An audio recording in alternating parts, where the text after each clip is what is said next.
সম্মান করবেন না, কারণ আপনারও মা আছেন।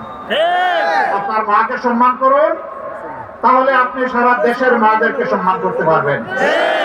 আর যে নিজের মাকে সম্মান করতে জানে না, এদেশের একজন নারীও তার কাছ থেকে সম্মান আশা করে না। আপনারা দেখেছেন মাথা গরম হওয়ার কারণ আছে। এখন নারীরা তাদের নিরাপত্তার জন্য এই যুগকে দাড়িপাল্লা মার্কাকে তারা বেছে নিতে চায়।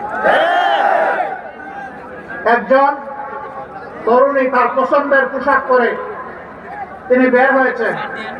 একজন সাংবাদিক মাঝে মধ্যে ওই যে রিয়াকশন নেই, ভোট দিবেন কারে। তো তারা জিজ্ঞেস করেছে আগামীতে রাষ্ট্র ক্ষমতায় কাকে দেখতে চান? তিনি বলেছেন জামাত। কেন? বলে যে জামাত আসলে দেশটা ঠিক করে। আপনার এই পোশাক তো আপনি পড়তে পারবেন না। পারবো না,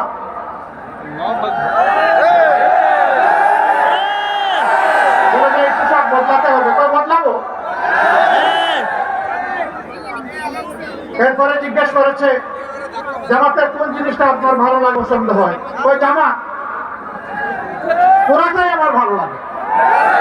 এগুলো দেখার পরে মাথা ঠিক থাকবে? ঠিক রাখতে হবে। যদি গণতন্ত্রে বিশ্বাস করে থাকেন, তাহলে অন্যের মতামতকে প্রাধান্য অবশ্যই দিতে হবে। আমরা মাদেরকে বলবো, আপনার যাকে পছন্দ আপনি তাকে ভোট দিবেন, কিন্তু কোন জালিম যদি আপনার দিকে চোখ তুলে থাকায় সাথে সাথে বলবেন 12 তারিখ আমি যাবো, তুমি পারলে ঠেকাইও। যে মায়েরা শরীফ উসমান হাদির মতো সন্তান জন্ম দেয়, আবরার ফাহাদের মতো সন্তান জন্ম দেয়, আবু সাইদের মতো সন্তান জন্ম দেয়, সেই মায়েরা আল্লাহ ছাড়া কাউকে পাত্তাই দেয়।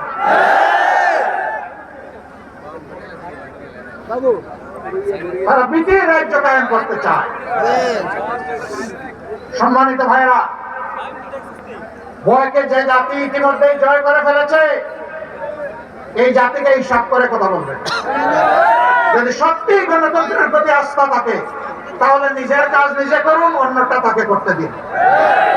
হ্যাঁ, কোন প্রার্থী এবং তার সমর্থকেরা যদি নির্বাচনী আচরণবিধি লঙ্ঘন করে, তাহলে আপনি কে?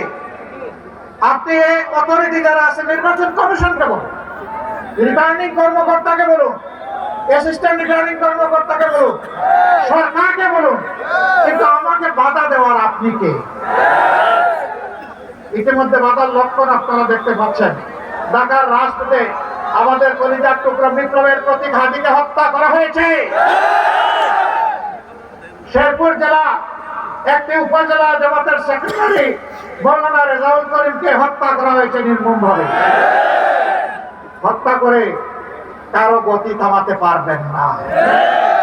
যেই দলের নেতারা আস্তে আস্তে ফাঁসির তক্তার উপর দাঁড়াতে থাকে, তাদেরকে ভয় দেখান। ভয় আমরা আল্লাহ ছাড়া কাউকে করি না। আমরা প্রতিশ্রুতিবদ্ধ। আমরা যুবকদেরকে যুবতীদেরকে কথা দিয়েছি, আমরা মা বোনদেরকে কথা দিয়েছি, আমরা তাদের আকাঙ্ক্ষা পূরণ করার জন্য প্রয়োজনে জীবন দিব, কিন্তু হার মানব না।